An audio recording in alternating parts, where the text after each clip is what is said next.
Assalamualaikum warahmatullahi wabarakatuh. Salam dan bahagia. Bertemu kembali dengan saya, Ahmad Suryono, calon guru penggerak Angkatan 10 dari Kabupaten Brebes, Provinsi Jawa Tengah. Di video kali ini, saya akan memaparkan kesimpulan dan refleksi pemikiran Ki Hajar Dewantoro pada modul 1.1 koneksi antar materi. Pada dasarnya, pendidikan dan pengajaran tidaklah sama. Mengapa? Karena pengajaran adalah bagian dari pendidikan. Sedangkan menurut Ki Hajar Dewantoro, pengajaran adalah proses pendidikan dalam memberi ilmu untuk cakapan hidup anak secara lahir dan batin. Sedangkan pendidikan pada hakikatnya adalah menuntun atau memberi tuntunan segala perbuatan kodrat yang dimiliki anak agar ia mencapai keselamatan dan kebahagiaan yang setinggi-tingginya sebagai manusia maupun anggota masyarakat. Jadi jelas ya, bahwa pendidikan itu menciptakan ruang bagi murid untuk bertumbuh secara utuh agar ia mampu memuliakan dirinya dan orang lain serta hidup menjadi seorang yang mandiri. Sebelum mempelajari modul 1.1 tentang pemikiran Ki Hajar Dewantoro, pembelajaran yang saya lakukan selama ini hanya sebatas transfer materi pelajaran dan menganggap bahwa ketuntasan dalam penyampaian materi jauh lebih penting daripada memahami karakteristik murid. Biasanya saya hanya melihat nilai murid hanya dari aspek kognitif saja. Misalnya, ketika mereka sudah mampu mengerjakan soal penugasan dan asesmen yang saya berikan dan sudah mendapatkan nilai di atas KKM yang saya telah tetapkan, saya menganggap bahwa mereka berhasil dalam proses pembelajaran.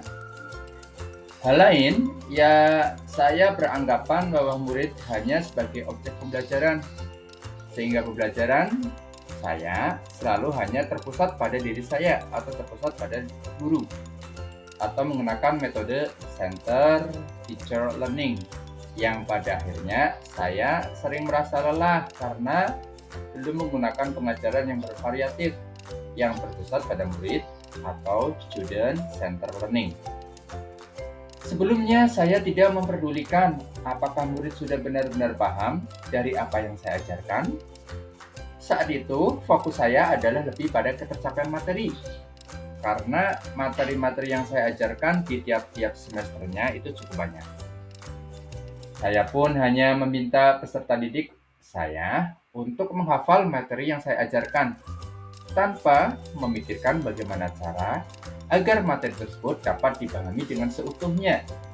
Sehingga saya pun sering merasa gagal dan mengeluh jika banyak murid yang tidak tuntas setelah melakukan evaluasi atau assessment.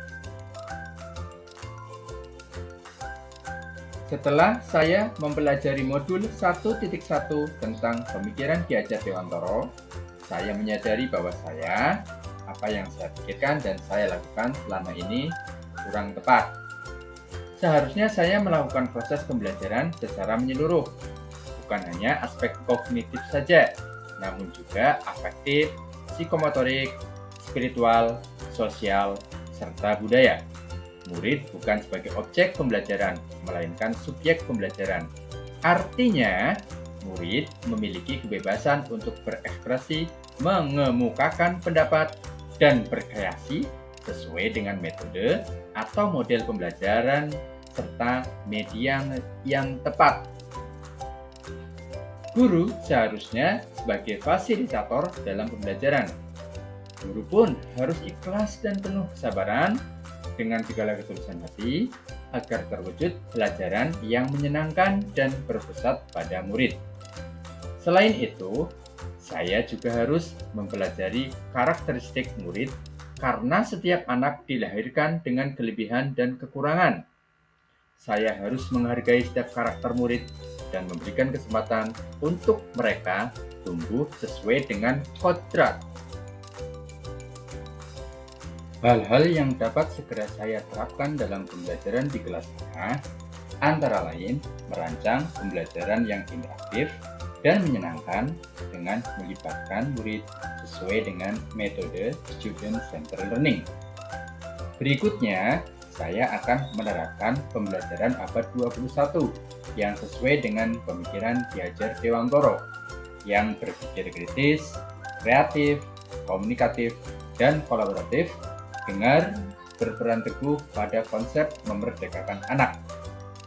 Pembelajaran tidak lagi menuntut, tapi menuntun, karena tugas guru adalah memberi tuntunan atau arahan yang baik kepada murid, berusaha menjadi teladan bagi murid, baik dalam perkataan maupun perbuatan. Selanjutnya, saya juga harus mengenali karakter murid dengan menjalin komunikasi yang baik di antara mereka. Demikian video dari saya. Terima kasih telah menonton video ini. Semoga bisa menginspirasi Bapak Ibu semuanya dalam berjuang untuk memajukan pendidikan di Indonesia. Salam dan bahagia.